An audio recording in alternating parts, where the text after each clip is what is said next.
Welcome to the DPM podcast, where we go beyond theory to give expert PM advice for leading better digital projects. Thanks for tuning in. I'm Ben Astor, the founder of the Digital Project Manager. Now, I wonder if this sounds familiar to any of you. Hey, can you just set up a meeting for us? Or, hey, can you just sort out a conference line for me? Or better still, hey, can you just book my flights and hotel for me? So the question is, how do you reply? Sure. But should you be agreeing to that? Should you be doing everyone's dirty work? And that's what today's podcast is all about. How and where do we draw that line between what's legit project management and what is everyone else's project or personal admin that they should just be doing themselves? This episode is sponsored by Resource Guru, the resource scheduling tool used by teams at companies like Apple, Ogilvy, Deloitte, and Publicis. And DPM listeners can get 20% off for the lifetime of their accounts with the coupon code DPM2018. Learn more at resourceguru.io/DPM. So here's the conundrum. Us PMs, well, we're pretty awesome at making stuff happen, right? And people recognize that. They know we're the people to go to. We're awesome. We're organized. But if we're not careful, everyone can just start thinking that they can use us as their own personal assistant. But are they just taking advantage of us? And what can we do about it? So today I'm talking to Patrice Embry. Patrice is a remote DPM. She's a certified Scrum Master, one of our resident DPM experts at the Digital Project Manager. And Patrice has got some pretty strong feelings about this project admin thing. So we're going to talk about how we can manage ourselves and our teams better so that we can get our teams to take ownership of their own admin. Sounds good, right? Well, hi, Patrice. Hi. It's good to have you with us again today. Always a pleasure. And Patrice and I were just talking offline. Patrice is about to perform. I think we're going to call it performance. Perform at the DPM Summit with her lightning talk. Patrice, can you give us a sneak peek into what you're talking about? I am talking about postmortems, and I'm calling them postmortems, even though everyone keeps telling me it's too morbid and you should call them retrospectives. So there's your sneak peek. I'm refusing to conform, and I will call them postmortems. Why is there any reason why you prefer the mortem? I don't know. I mean, I think it's actually fitting. People think it's morbid, but it's dissecting what you did. And the project is dead, right? But the project is dead, and you need to figure out what killed it. So yes, I mean, I think it's apt. Well, there's a project life cycle, right? The project's born, and then it comes into life, it matures, and then it yeah. So I think that's fair. Yeah. So. Apart from your rather morbid talk, is there? Can you tell us about any of the other things that you're working on at the moment? Yeah, I'm at that weird spot that freelancers can definitely probably relate to, where some larger projects of mine are coming to an end, and I'm at that spot where I'm sort of like trying to figure out what the rest of my year looks like. I think freelancers could probably definitely understand what that sort of does to you. And when you're a little bit, nervous about doing a talk at the Digital Project Management Summit, plus you're wondering if you've got some extra work coming your way, it's a little bit of a stressful time for me, but we're making it. So does that mean there is a digital PM for hire coming up? Possibly. Well, there you go. If you want to hire Patrice, head over to her website and get in touch. It's patriceembry.com, right? Yeah, patrice-embry.com. Yep. There we go. Mm-hmm. Cool. So, what are the kind of projects that you love working on? What do you feel like is your sweet spot? And I'm curious as a remote PM, how you, what you're best at. You know the kind of projects you love most. So what are they, and how do you decide whether or not you're going to take a gig, even if it doesn't quite hit that sweet spot? Well, I think I might have mentioned this last time we did a podcast together, but I'm through no, extra effort of my own. I've been doing a lot more nonprofit work, which I really love because it makes me feel like I'm doing something good for the world. Yeah. So nonprofit and academia. It's just kind of like you put it out to the universe, I guess, and it comes back to you. So I've been doing a lot of that lately. Of course, it doesn't the projects don't have the same type of budgets as maybe Right. some other projects do. So that also puts me at a bit of a disadvantage. But I really, I enjoy the work. I enjoy, feeling good about what I'm doing. It doesn't mean that I wouldn't ever do anything else, but that's kind of where I'm at. So what's happening with the project, like what we're actually doing, is sort of immaterial to me because I really enjoy the end clients that I'm working with. So I'm kind of doing everything. Yeah. So apart from the budgets there's that budget challenge when you're working for nonprofits or academia, but what are the other, how do you work around those kind of challenges? Firstly, there's the challenge that obviously there's not as much budget for a PM or for you, but like in terms of managing the project, what are some of the things that you've learned, as you do your post-mortems? What are some of your learnings from like the world of academia and the world of nonprofits that other people could learn from if they're taking on a project like that? Yeah, I think I think most project managers are always looking for ways to streamline things and find efficiencies. It's just magnified when you're working with any project with a small budget. And sometimes you'll work with a small budget, but that they have, some extra money in the coffers. With the work that I'm doing now, there isn't. I know that there isn't. For some of these end clients, I know how they're even raising their funds, and I know it's just not there. So, finding efficiencies and stuff like that you are finding every efficiency possible, and you're constantly telling the people that you're working with who are doing the work, you only have this much time, and if you can't do it in this amount of time, I need you to tell me within this amount of time. If you can't do this job, this particular small task within 3 hours, I need you to tell me within 15 minutes that you can't do it. So it's very exacting. Yeah. I think it's good, isn't it? It forces us to be a bit more disciplined, like in the way that we manage and control the projects. Like you have to know that granular detail. Yep. Otherwise things are going to fall apart really quickly.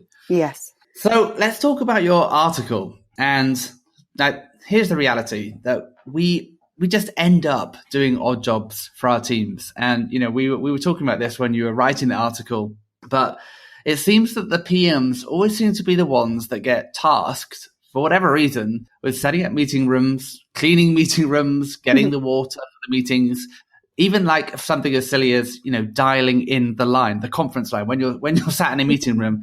For some reason, everyone expects it's the PM that should be the one that hits the numbers on the phone. We're the ones that take the notes. We're the ones that go and get the donuts. So we're the ones that grease the wheels so that the work can happen around us. But should we be doing that? And is that really something that's within our PM role? So Patrice has written a really good article about this that you should all read. And I think, one of the points that you make within the article is that, is this something that we end up doing because of our gender? Now I'm talking about, I'm obviously a guy, you're a girl, or is this something that we end up doing just because we're too nice? So this is, obviously something that you feel passionate about.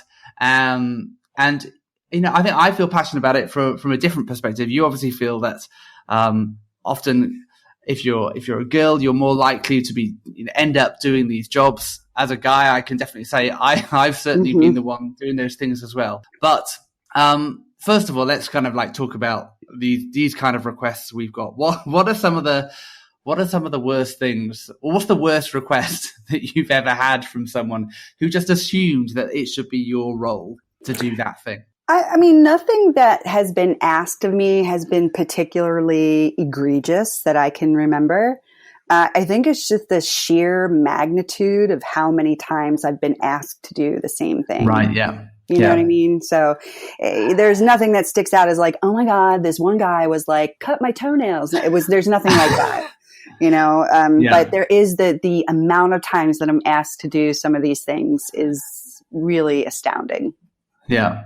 No, I think for me personally, I think it's, it's definitely, it's the volume and the repetitiveness of it. And I think it often happens when, if we're not careful, we can support a culture in which we're kind of taken advantage of, right? So when we conform to the request, hey, can you just book me a taxi to pick me up to go to the airport for my flight to the client meeting or something like that. Mm-hmm. And you're like, sure, I'll help you out this time because, I know you're busy and I don't want you to miss your flight because I want you to get to the meeting, because if you don't get to that meeting, the whole project falls apart. Mm-hmm. And it's that balance of, hey, we're trying to help our teams do their best work and help them stay focused on the work, but also, hey, why shouldn't they book their own taxi? So let's kind of get down to the crux of the issue, though. Is this about us defining our job description better or about not being such a pushover? What's your kind of thoughts on that? Well, I mean, I think a lot of what you just said is absolutely right. I mean, our job, it's not written in our job description, but it's inherent in the work that we do.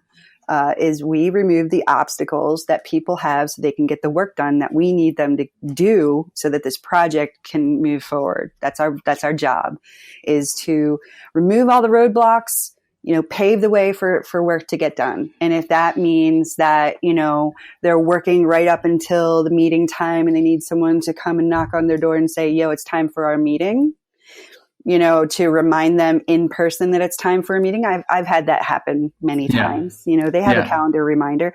That's what you do. But I think what the defining line is whether or not they're doing it because they need it and they still respect your role, or they're doing it because they don't respect your role and they think it's your job. So it's the difference between, am I helping someone out and they would not ask me otherwise, and they respect my role as leading a project?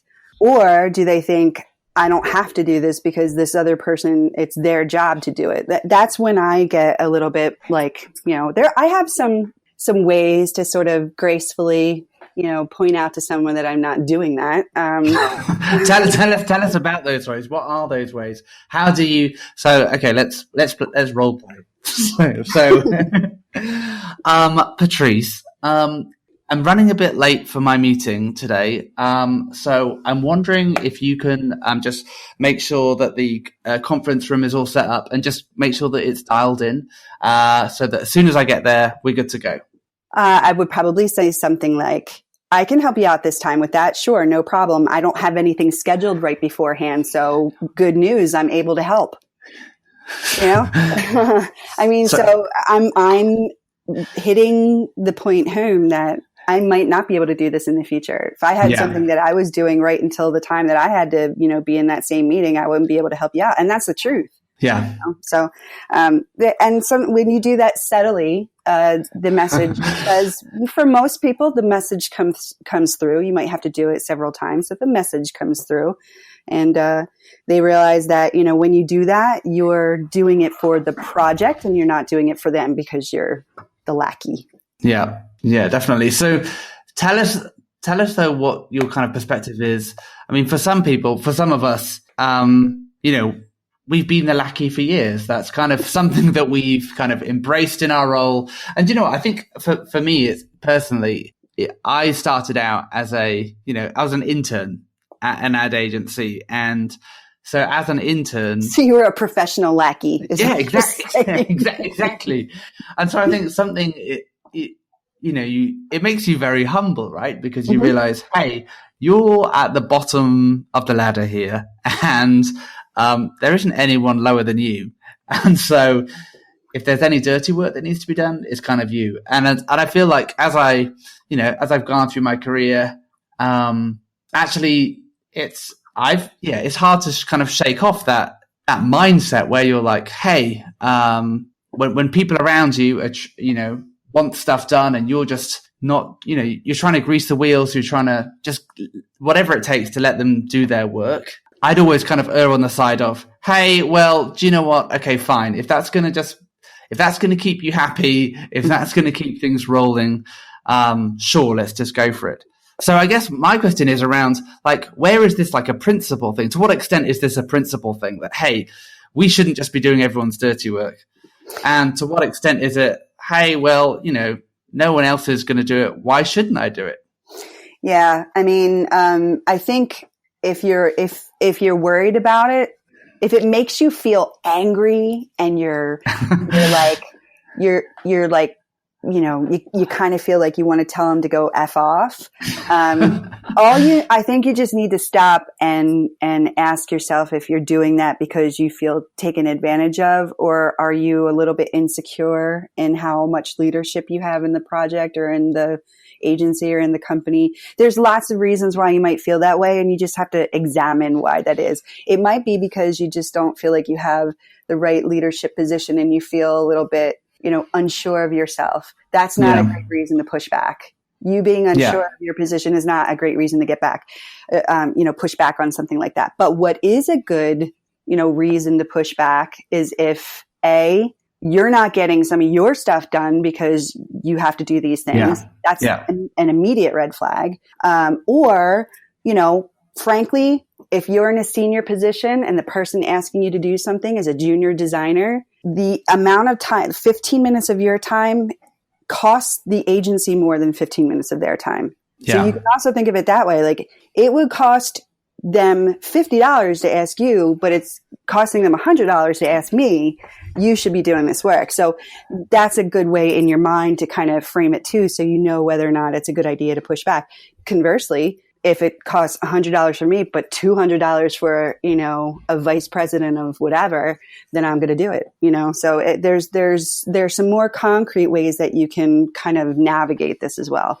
Yeah, no, I think that's good. I think that's kind of helpful in, helping to draw that line, helping to draw that distinction. Because I think if we can think of this, okay, well, there might be some things that we and only we can do, because we're the only ones that have access to something, or we're the ones with the credit card information, so that's why we keep on being asked to order the sandwiches or something that. But I think that's a really good point about thinking about, okay, but is this the most valuable use of my time, and is my time more valuable, or doing something else? Mm-hmm. So I think that's really helpful. So for those people though who are thinking, okay, well, this is all well and good. Okay, we need to assert ourselves. We need to draw the line. But if this has been you've been doing it for years. You've kind of been caught up in this cycle of being everyone's lackey. How do you make it stop? You kind of gave us that scenario of a one-off where you say, hey, I'll do it just this once because I've got nothing better to do right now, but I might not next time. Mm-hmm.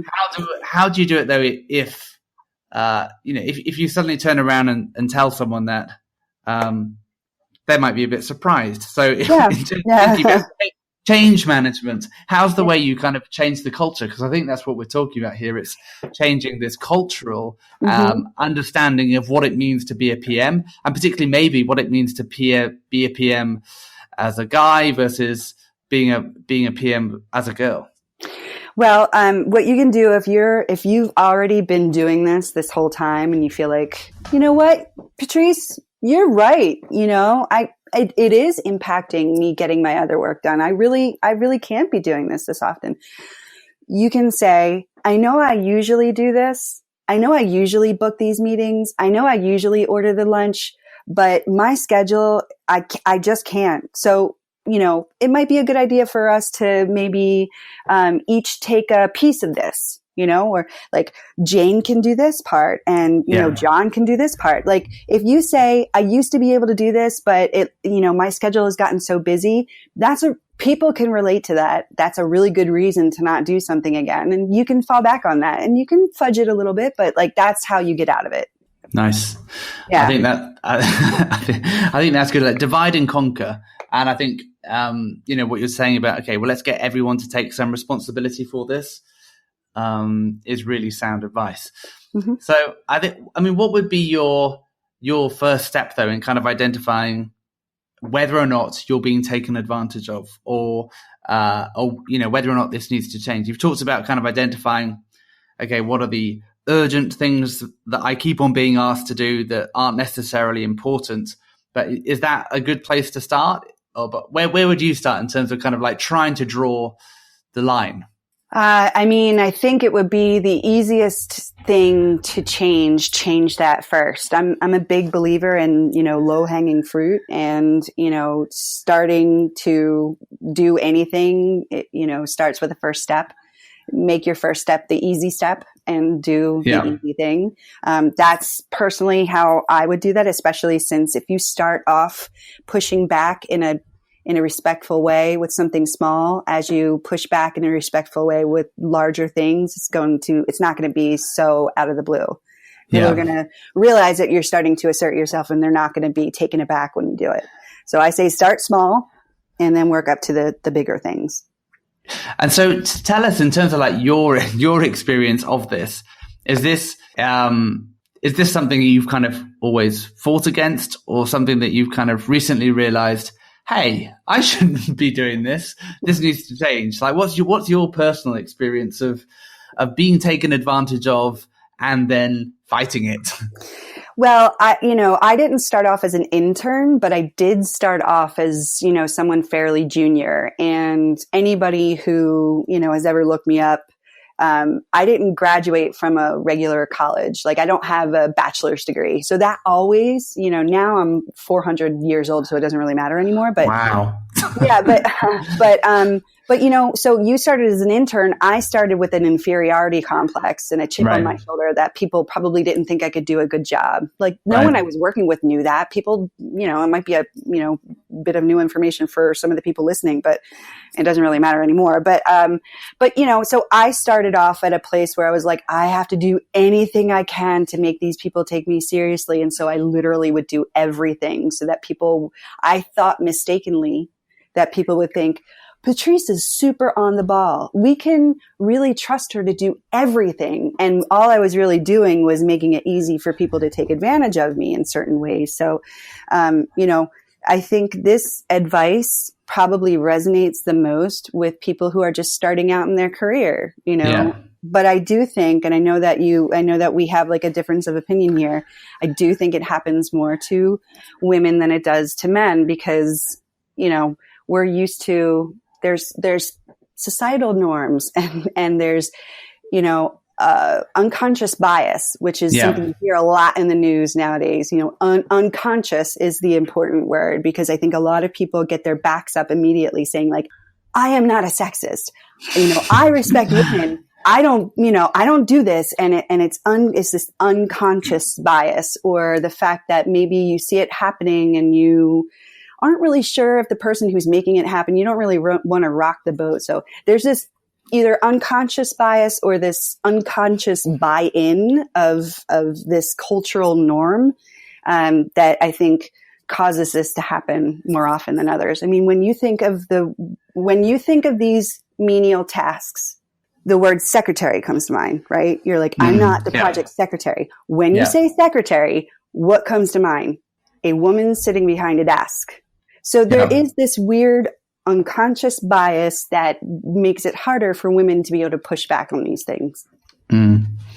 Yeah, no, obviously I'm a guy and I've experienced, and you're a good guy and you're a good guy. And this is why it doesn't resonate with you because you're a good guy. And I'm sure you would speak up if you saw that. So I get it. But I think it's also possibly a part of this is to do with the fact that, particularly within digital project management, I mean, and this might be a sweeping statement that's wholly untrue, but the impression I get, and this is partly because of like the people that I've had on my teams over the years, but also kind of when I look around the industry, who seems engaged, who's there.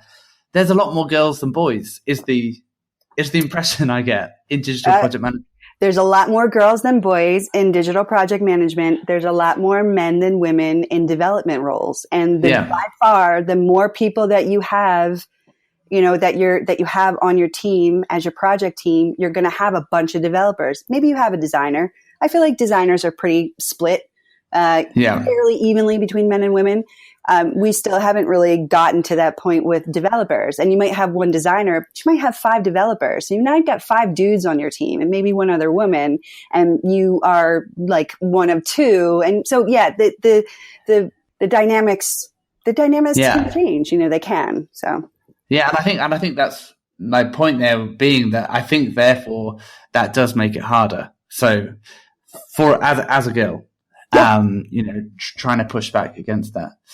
But I think what really resonated with me in terms of what you've been talking about is just thinking about, like, here as project managers, we're trying to deliver value for our teams, for the projects, for the clients, and really thinking about, okay, well, sure, it's okay to do some of these things sometime, but really, if we think about, what's important, what should I be prioritizing, thinking about that kind of urgent versus important conundrum, and really, we should only be doing these kind of menial tasks for people if they're urgent, but also important for the project, important that to ensure that we make sure we deliver on budget, on time. It's going to keep the project going. There, we can make concessions.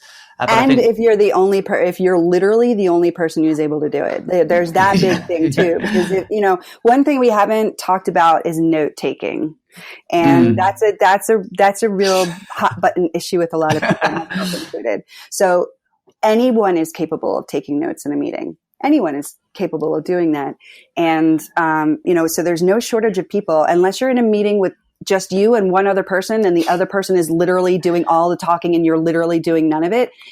Someone else can be taking notes other than the project manager. I always take notes. I don't care who else is taking notes because I'm taking notes for myself. And that's what I was going to say, right? Because as a project manager, I do. I say that. I say I'm taking notes for myself. I've been taking notes for myself, but I can probably take notes for the project. I say that's one of my go-tos. Yeah. Whenever anyone says, "Are you taking notes?" Yeah, I'm taking my own notes, but I'm not taking notes of the project. Or I'll start the meeting by saying, I'm going to be doing a lot of talking during this meeting, so and so, who's not doing a lot of the talking, would you mind taking the notes for this meeting? I mean, it just makes sense. No one's going to push back on that. It makes sense. Well, unless everybody knows that person doesn't write good notes, because I think what the interesting thing for me is that yes, everyone can and could write notes, but I think the difference that a project manager brings when they write notes is that maybe they're a bit more structured, better. Maybe they're a bit more good. Yeah. So, hey, yeah. But maybe, after a few times of writing bad notes, people will start saying, hey, Frank, or whatever your name is, your notes really suck. You should talk to Patrice and find out how to do them properly. Yes. Yeah. Yeah. I mean, it's just, I think it's with notes or with anything. If what you're doing isn't contributing to you being able to, have a leadership role and people seeing you, you don't want taking notes all the time or making travel reservations or doing that to diminish you being able to say to someone, you're not doing the work that I am asking you to do and I need you to do it differently. If you have put yourself now in a position where it would be weird for you to tell someone what to do. That's your job. That's inherently your job. If you've put yourself in this menial task position and you can't do that anymore, then you realize you've gone too far. You've been too accommodating. That's the big litmus test. If you've been too accommodating. Can you tell this person that they did something wrong? No, well, then you probably did too much on the other side. Yeah. Yeah. Is this having an impact on your ability to properly execute that your role as PM? Yeah. I think that's great. Patrice, thank you so much for joining us. It's been great having you with us today. Thanks. And as one of our DPM experts, Patrice will not only be making an appearance at the Digital PM Summit coming up, and she'll be giving a lightning talk there, but also an appearance in our upcoming course starting in September. It's called Mastering Digital Project Management. If you're not sure what I'm talking about, but you really need some PM training, check it out. It's a 7-week crash course. It includes some interactive video lessons, assignments, group discussions, also the option of coaching. Head to the dpmschool.com and get yourself signed up. We've got a few spots left before the course fills up. And if you'd like to contribute to this conversation, I think this is a really interesting conversation. Where do we draw the line? How do we draw the line, with our role as PMs versus project administrators? Well, comment on the post and also head to the resources section of the digitalprojectmanager.com to join our Slack team, and you'll find lots of interesting conversation going on there. But until next time, thanks for listening.